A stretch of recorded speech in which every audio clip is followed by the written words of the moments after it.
I did a video a while back talking about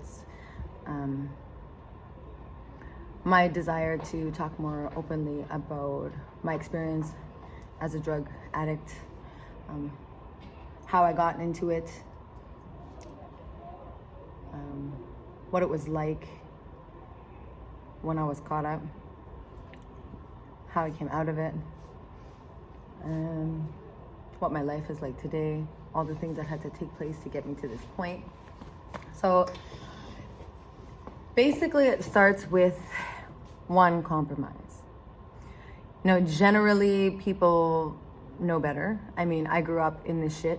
I saw it everywhere around me. Everybody I knew struggled with alcohol or drugs abuse or even gambling abuse, or all three to some extent at some period of my life. And at a very young age, I was 11 years old, I decided, like, I don't want to be part of that, right?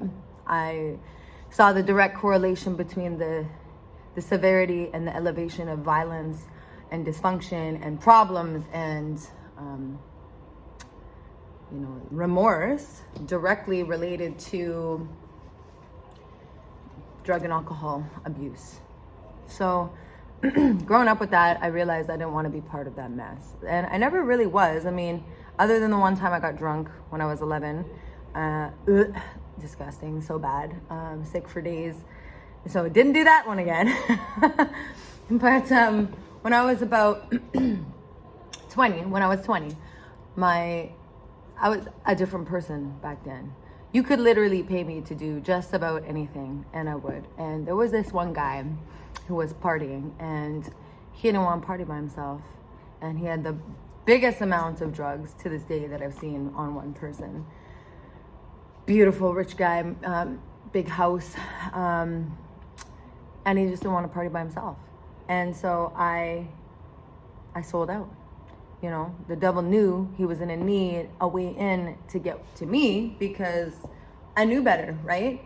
But you see, I became so caught up in my own greed that I became susceptible to this one compromise. So when he offered me, 1, 2, 3, 4, 5, next thing you know, it's $1,000 to do the smallest amount of dope with this, to this day, the smallest amount of dope.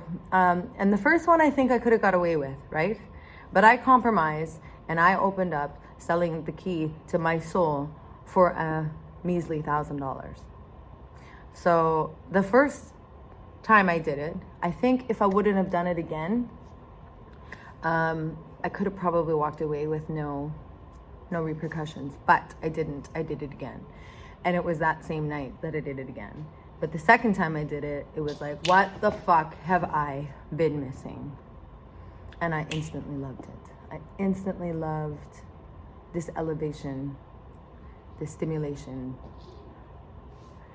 And so the first compromise set me up for the next compromise, and the next compromise, and the next compromise, and the next compromise, until I compromised so much that I didn't know who I was, and I didn't resemble anything of what I used to be.